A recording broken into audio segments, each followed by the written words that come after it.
말씀을 같이 함께 찾아서 읽겠습니다.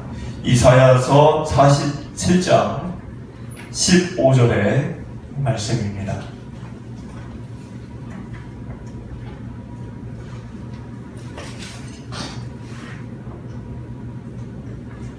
(47장) 15절의 말씀을 우리 한 목소리로 함께 읽겠습니다.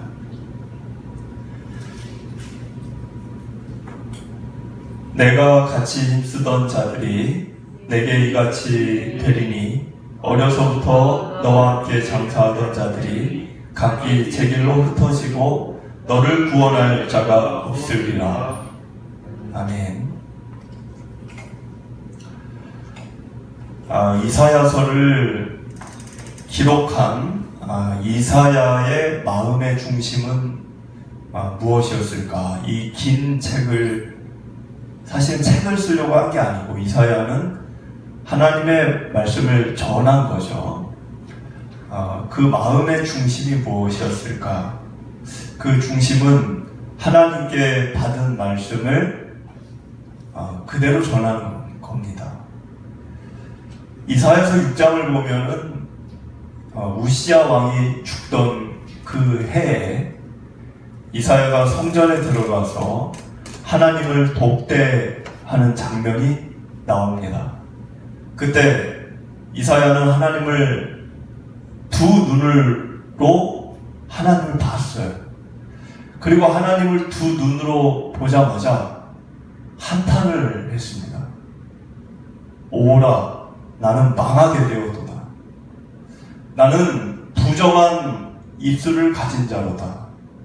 그 와중에 내가 하나님을 만군의 왕을 배웠으리로다 라고 한탄을 했습니다. 그때 보좌 옆에 있던 스라파나가 부젓가락을 가지고 제단에 있는 숯을 집어서 이사야의 입에 대었습니다. 그리고 말하기를 이 숯불이 내 입에 닿았은즉 너의 죄는 사하여졌고 너의 악은 제하여졌노라. 그 말이 마치자마자 하나님이 이런 말을 하십니다. 내가 누구를 보내며 누가 우리를 위하여 갈고. 그 말을 하나님이 하셨을 때 이사야가 주저없이 주여 내가 여기 있나이다. 나를 보내소서라고 자청을 합니다. 나를 보내소서라고 하는 그 마음이 이사야서의 처음부터 끝까지의 이사야의 마음입니다. 하나님이 전해주신 말씀을 가감없이 그대로 전하겠다는 거죠. 아마도 자기가 갖고 있는 인생의 가치관이나 경험이나 그동안 자기가 갖고 있었던 생각이나 또는 여러 가지 자기의 지난 날들의 마음과는 다른 것을 하나님이 전하라 했을 수도 있습니다. 나는 그렇게 생각이 안 드는데 하나님이 이걸 전하라고 하시네. 이런 순간이 있었을 것입니다. 그리고 그 말을 전하면 사람들에게 어떤 불이익을 받을지 모르는 상황이었을지도 모릅니다. 그럼에도 이사야는 하나님이 전하라는 말만 전했다는 거예요. 자기의 견해, 자기의 인생 경험담, 자기의 생각, 자기의 어떤 지식 이런 거를 전하지 않았습니다. 하나님께 받은 것만 전했습니다. 사람의 평가나 사람의 눈빛이나 사람의 의견에 그것에 의식을 하지 않고 그대로 하나님의 말씀을 전했습니다. 그것 때문에 사람들에게 좋은 인정을 못 받았고 좋은 평가도 받지를 못했고 좋은 대우도 대접도 받지 못했습니다. 그런 일이 일어나도 방향을 바꾸지 않았어요. 사람들이 나를 인정해주지 않네? 사람들이 나를 높여주지를 않네? 그래도 그 방향을 바꾸지 않았다는 겁니다. 그것이 이사야의 중심 축의 마음입니다. 이사야를 읽으면 많은 내용을 보게 되지만 세상의 논리나 세상의 이치나 경험을 메시지에 섞지 않았다라는 것, 하나님께 들은 것을 그대로 어떤 불이익이 주어져도 전하려고 했다는 것, 그것이 이사야의 가장 힘든 일이었고 또 반면에 그것이 가장 보람된 일이었습니다. 세상 논리나 이치로 보면은 바벨론은 성공한 나라입니다. 많은 나라를 지배했기 때문에. 그런데 지금 그 바벨론에게 하나님이 너희들은 성공한 나라가 아니라는 걸 얘기하시고 계세요. 1절을 보면 처녀 딸 바벨론이라고 얘기합니다. 여러분 왜 바벨론을 처녀 딸이라고 얘기했을까요? 1절에 그것은 누구에게도 유린당하거나 겁탈을 당하거나 누구에게 지배를 받은 적이 없기 때문에 그렇습니다. 그만큼 강한 나라라는 거예요. 그만큼 누구도 넘볼 수 없는 나라였다는 것입니다. 지금으로 얘기하면 미국과 같은 그런 스스로 또 남들이 볼 때도 강한 나라였어요. 그런데 하나님이 볼 때는 전혀 강하거나 전혀 견고하지 않고 겉으로는 그래 보일지 몰라도 속은 썩어 병들어 있었다는 것입니다. 그들은 착각했습니다. 무엇을 착각했을까요? 우리가 세상의 주인이 되고 있다. 이제 바벨론의 시대가 왔다. 세상의 주인은 우리다.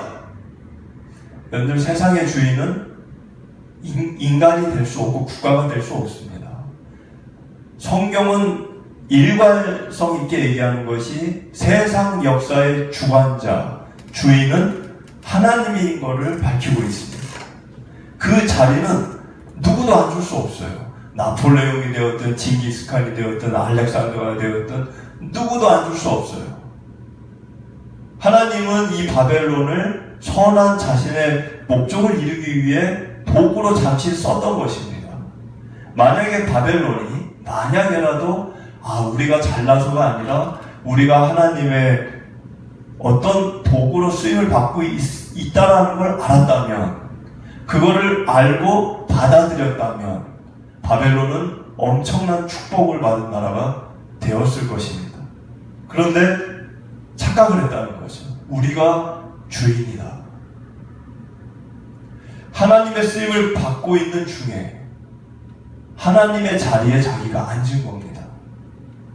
그들은 높아지는 자신들의 마음을 스스로 제어나 추스리지 못하고 세상의 주관자이신 하나님, 자신들을 이끌어 가시는 그 하나님을 전혀 생각하지 않고 자기 자신의 능력만을 믿고 과시하고 자랑하고 그걸 의지하고 했다는 것입니다. 1절은 그런 바벨론에 대한 경고입니다. 1절을 보니까 내려와 티끌과 땅에 앉으라. 내려오라는 거죠. 너는 지금 앉아야 될 자리에 앉아있지 않다는 거예요. 그 1절에 땅과 티끌은 모래입니다. 땅바닥에 주저앉으라는 거예요. 너는 지금 거기에 앉아있으면 안 된다는 것입니다.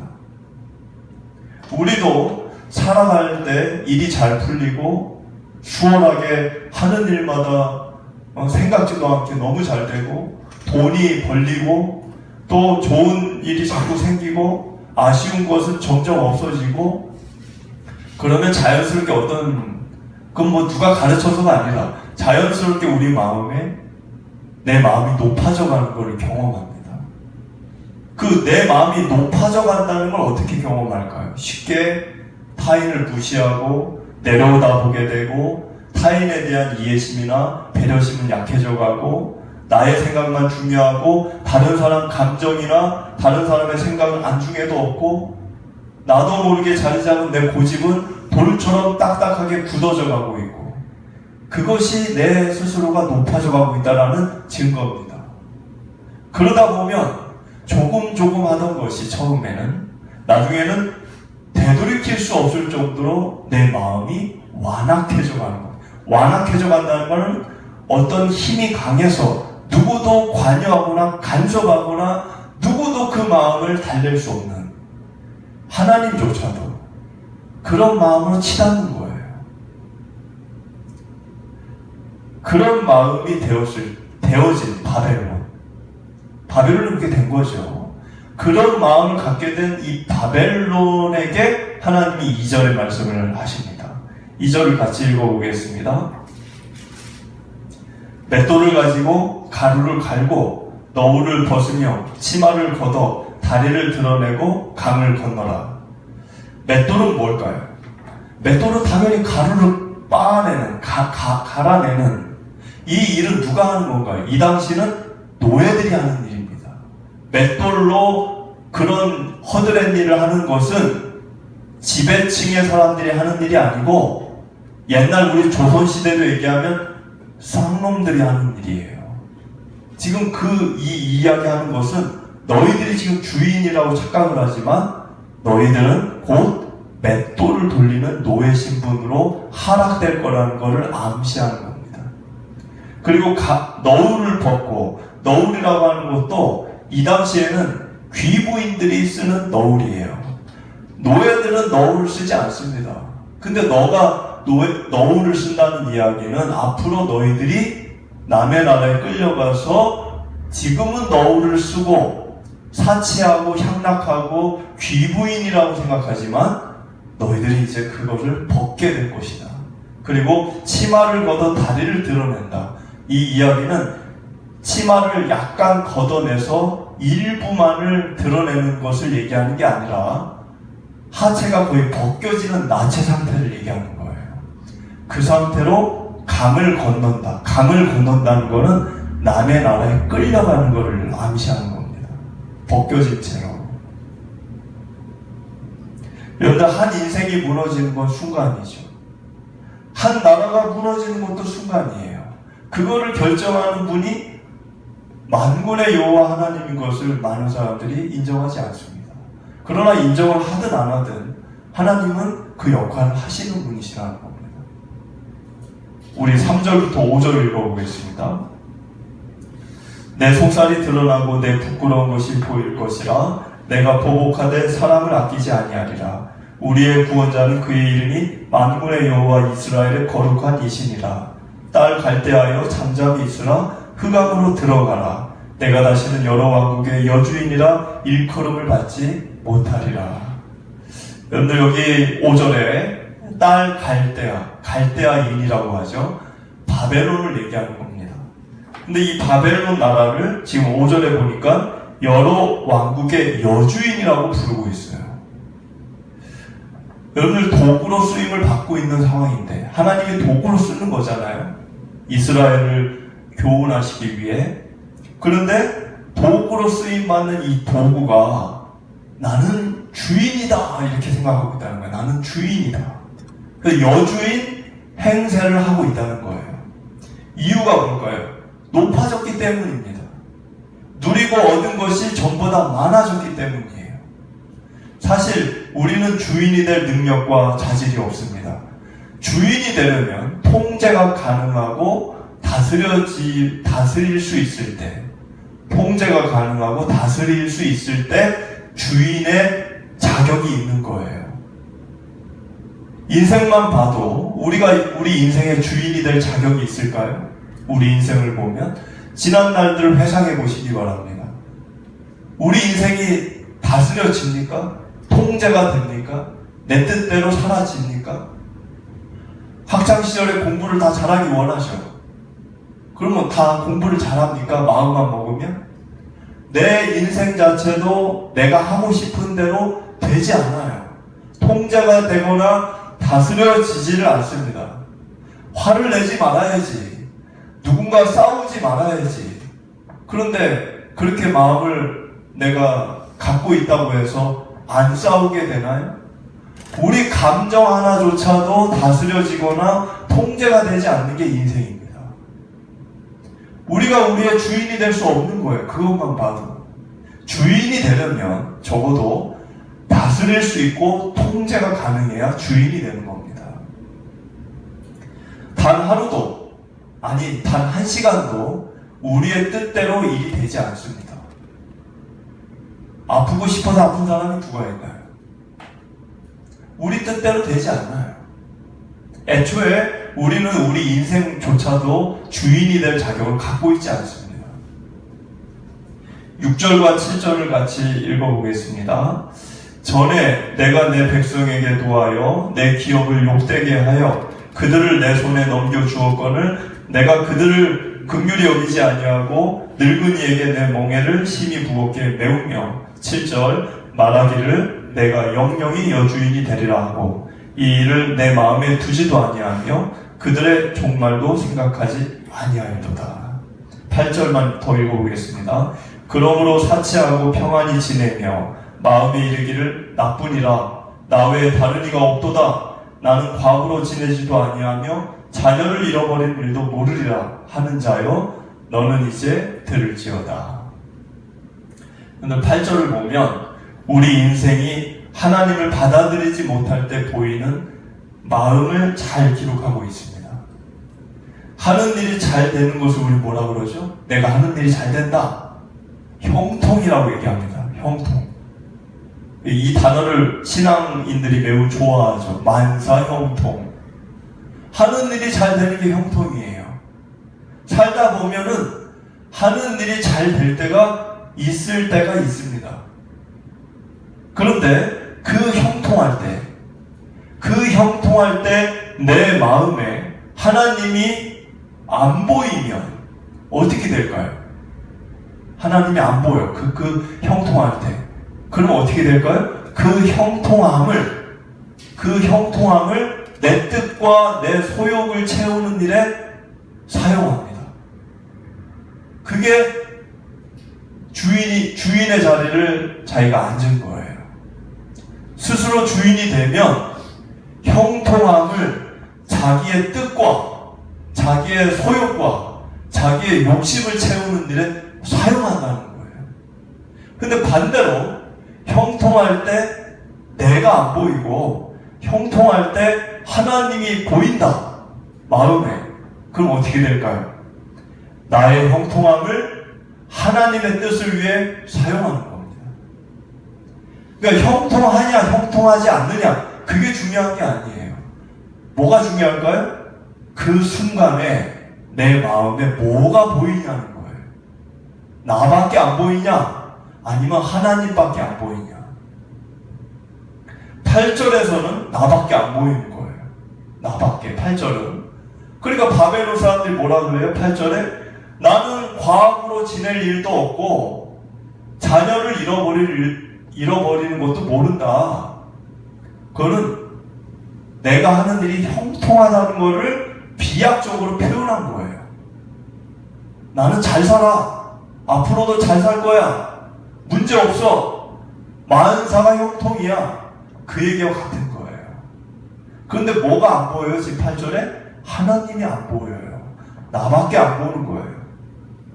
그런 이들에게 하나님이 8절에 뭐라고 그러죠? 마지막에 너는 이제 들을지어다.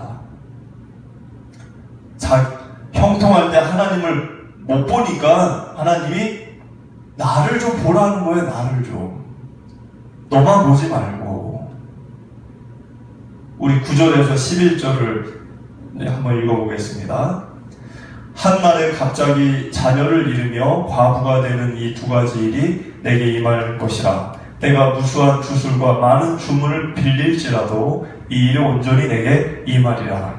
내가 내 악을 의지하고 스스로 이르기를 나를 보는 자가 없다 하나니 내 지혜와 내 지식이 너를 유혹하였음이라. 내 마음에 이르기를 나뿐이라 나 외에 다른 이가 없다 하였으므로 재앙이 내게 임하리라. 그러나 내가 그 근원을 알지 못할 것이며 손해가 내게 이르리라. 그러나 이를 물리칠 능력이 없을 것이며 파멸이 호련히 내게 임하리라. 그러나 내가 알지 못할 것이니라. 기본적으로 하나님은 자신의 말씀을 우리에게 늘 말씀하십니다. 무엇을 말씀하시죠? 자기의 뜻과 우리를 향한 바램을 말씀을 하세요. 그것이 선지자가 됐든 누가 됐든. 그런데 중요한 게 하나 있는데 선지자들도 그 말을 전하죠. 전합니다. 이사야처럼. 근데 그 말을 안 듣죠. 여러분들이 세상 사람들에게 하나님이나 성경을 전하면 그분들이 들으십니까? 지금 떠오르는 분들 한번 생각해 보세요. 내가 그 사람에게 내가 그 기독교의 신앙, 성경을 전하면, 예수님을 전하면 그 사람이 반응이 어떨까? 대부분은 받아들이지 않습니다. 거부해요. 근데 이런 반응이 일어나게 될 때, 하나님이 더는 말이 아니라 그 사람의 삶의 어떤 상황을 통해서 메시지를 전하시는 방법으로 취하실 때가 있어요. 말이 아니고 그 사람의 삶의 상황으로 메시지를 전한다는 거예요. 그래서 우리가 유심히 봐야 될 거는 성경만 보는 게 아닙니다. 성경 당연히 봐야죠. 당연히 성경을 제일 중요시 여기고 봐야 되지만 그 다음으로 봐야 될 거는 나의 일상의 삶에서 일어나는 일들을 유심히 관찰하면서 하나님이 왜 나에게 이런 일을 겪게 하고 내가 이런 일을 내가 이 일을 치르게 하면서 나에게 알리고자 하시는 그 말씀은 무엇일까에 대해서 우리가 관심을 가져야 합니다. 그리고 그 관심의 그 궁금증의 답을 성경에서 찾는 거죠. 내게 가르치시고자 하는 것이 무엇인지는 여러분들 삶에도 있다는 거예요. 지난 한 주, 지난 한 달, 또 올 한 해, 여러분들에게 일어난 일들, 그 일들 속에서 하나님이 여러분들에게 말씀하시는 게 분명히 있습니다. 그거를 말씀 속에서 답을 또 찾는 거예요. 그게 신앙의 여정인 거예요. 그런데 하나님에 대해서 평소 관심이 없다.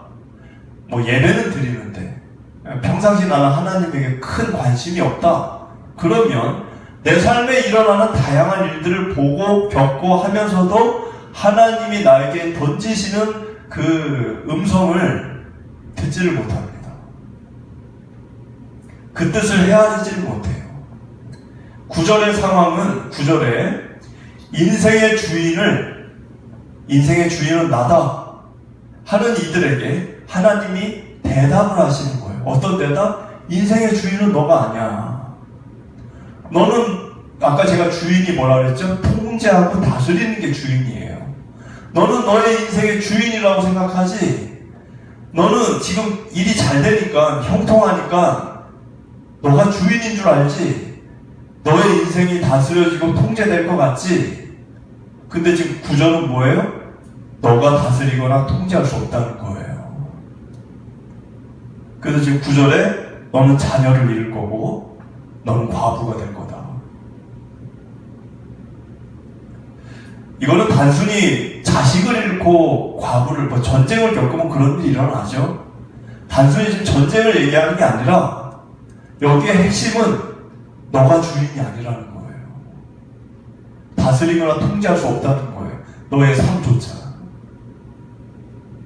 그리고 또 하나가 있죠. 바벨론이 무슨 짓을 했습니까? 바벨론은 다른 나라 사람들의 자녀들의 눈에 피눈물을 쏟게 했고 다른 나라 여인들을 과부 만들었어요. 못된 짓을 많이 했어요. 그러면서 자기는 자식을 잃을 일이 없다. 나는 과부 될 일이 없다. 남들에게는 자기가 그렇게 행해놓고 그런 이들에 대해 하나님이 지금 분노하심이 담겨 있는 겁니다. 우리 12절, 13절을 같이 읽어보겠습니다. 이제 너는 젊어서부터 힘쓰던 주문과 많은 주술을 가지고 맞서보라. 혹시 유익을 얻을 수 있을는지, 혹시 놀라게 할 수 있을는지. 13절, 내가 많은 계략으로 말미암아 피곤하게 되었도다. 하늘을 살피는 자와 별을 보는 자와 초하룻 날에 예고하는 자들에게 일어나 내게 임할 그 일에서 너를 구원하여 하게 하여 보라. 한 발버둥 쳐봐라 이런 거죠. 쉽게 얘기하면 너 스스로 통제가 될 것 같지? 네 인생이 한번 해봐. 그게 중문이 됐든 주술이 됐든 초하룻날이 됐든 뭐 무당 뭐 이렇게 뭐 구슬을 하든 쉽게 얘기하면 구판을 벌리든 한 몸부림쳐봐. 너 인생을 네가 만들 수 있다라고 생각하지? 해보라는 거예요. 근데 너는 너를 구원할 수 없다는 거예요. 결론은. 우리는 우리 자신의 인생을 구원할 능력이 우리에게 없습니다. 그거를 받아들이고 인정하는 게 신앙의 시작이에요. 구원자는 예수 그리스도 오직. 내가 내 인생에 어떻게 구원자가 될 수 있습니까? 나는 나를 지킬 능력이 없어요. 그걸 조심할 뿐이지 내가 나의 인생을 지키고 보호할 수 있는 사람이 누가 있습니까? 이것을 조금이라도 읽지 않은 사람이 복이 있는 거예요. 때로 어려움과 실패는 복이 될 수 있습니다. 왜 그럴까요? 그 실패를 경험하면서 나는 나를 지킬 수 없구나.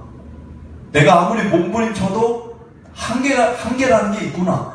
이걸 빨리 알기 때문에 오히려 실패의 자리가 복이 될 수 있어요. 반면 그것이 능력이든 실력이든 지식이든 계략이든 물질이든 그런 것으로 자기를 지키려 하는 이들이 당연히 있죠, 세상에. 그런 이들에게 하나님은 13절에 해보라는 거예요. 어디까지 네가 할 수 있는지. 13절의 마지막에 뭐라고 되어 있습니까? 너를 구원하여 보라. 한번 너 해봐. 구원하여 해봐. 여러분들, 우리가 매일 마시는 이 공기, 그리고 먹는 음식, 그리고 내리쬐는 햇볕과 들판의 작물들을 정직한 마음으로 그것만 우리가 이렇게 가만히 봐도 내가 나를 지키고 있는 게 아니라는 걸 알 수 있어요. 지금 제가 얘기한 이것들이 내 능력으로 이게 유지 관리가 되는 것들입니까? 하나님이 허락하시거나 주시지 않으면 제 아무리 똑똑하고 잘난 사람도 들판의 곡식만 해도 그거 자기가 자기 능력으로 다 키울 수 있는 게 아니에요. 우리 14절, 15절을 읽어보겠습니다. 보라, 그들은 촉에 같아서 불에 타리니 그 불꽃의 세력에서 스스로 구원하지 못할 것이라. 이 불은 벗게 할 숯불이 아니요 그 앞에 앉을 만한 불도 아니니라. 내가 같이 힘쓰던 자들이 내게 이같이 되리니 어려서부터 너와 함께 장사하던 자들이 각기 제게로 흩어지고 너를 구원할 자가 없으리라. 그런데 이 8절의 초계라고 하는 거는 마른 지푸라기를 얘기합니다. 지푸라기, 말라버린 거. 지금 이 초계라는 말을 왜 썼을까요? 8절에. 우리 인생이 그와 같다는 거예요. 우리 인생이 저마다 각자의 규모가 다르죠. 성공의 정도가 다르고 잘나고 못나고 하는 이게 다릅니다. 그런데 그게 뭐와 같냐면, 하나님이 볼 때는 그게 뭐와 같냐면 지푸라기 더미 있죠, 더미. 지푸라기 더미가 어떤 사람은 좀 커, 어떤 사람은 좀 작아. 그 차이라는 거예요.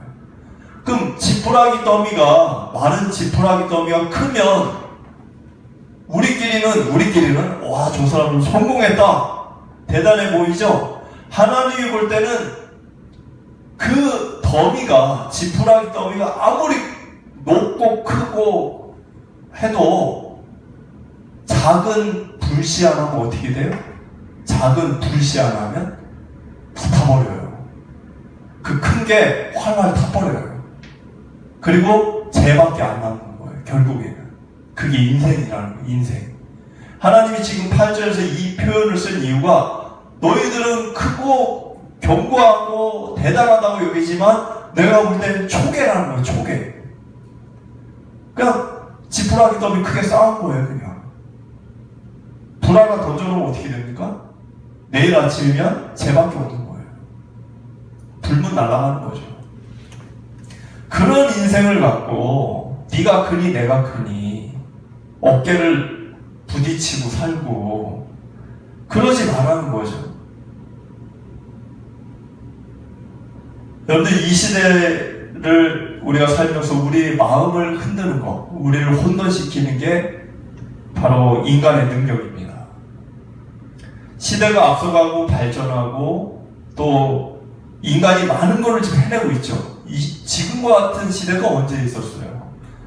달을 가고 뭐 화성을 여행 간다고 그러잖아. 화성을 여행을 가. 이거 누가 꿈이라도 꿨습니까? 스마트폰, 이거 꿈도 안 꿨던 거죠. 지금 시대가 앞서가니까 인간의 능력이 찬양을 받는 시대가 됐습니다.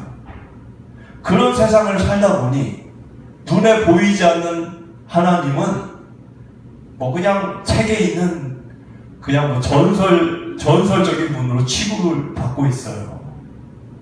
그러나 우리가 하나 알아야 될 게 있습니다.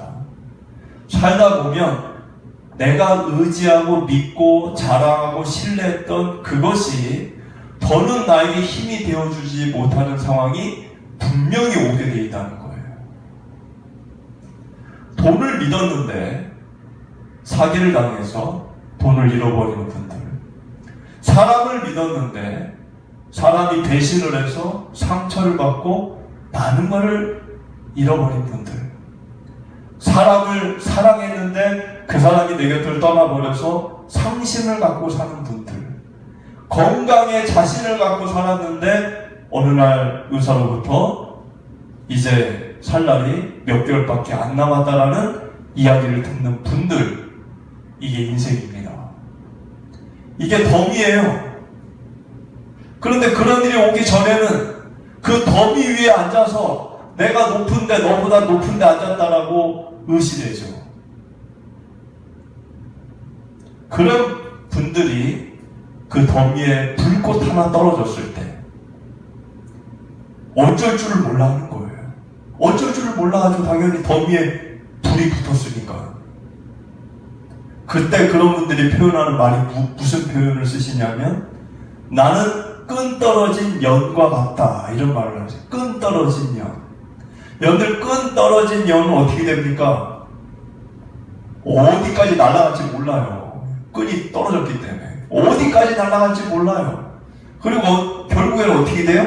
곤두박질 쳐서 땅에 추락하는 거죠. 나는 끈 떨어진 연과 같다. 근데 가만히 생각해보면 그 사람의 표현은 잘못된 거예요. 왜? 애초에 그건 끈이 아닙니다. 돈이나 사람이나 건강이나 이런 것들은 인생의 끈이 될 수 없어요. 그건 썩은 지푸라기와 같은 거예요. 초계 같은 거예요. 초계. 그건 애초에 끈이 아니에요. 근데 그걸 끈으로 여겼기 때문에, 그걸 끈으로 삼아왔기 때문에 그게 없을 때는 난 끈 떨어진 연이라고 하는 거예요. 우리의 끈은 누구밖에 될 수 없습니까? 우리의 끈은 오직 하나님밖에 우리의 끈이 될 수 없어요. 그래서 우리가 아까도 교동문 시편 92편 읽을 때 여호와는 나의 바위시니 암석이시니 그랬잖아요. 그분만이 나의 밧줄인 거예요. 그 마음을 갖고 살 때 우리는 끈 떨어진 연이 아니라 든든하게 견고하게 주님 손에 붙들린 인생을 살게 되는 것입니다. 여러분들이 그 마음으로 주님과 함께 이 구원을 열어가시게 되시길 축복을 드립니다.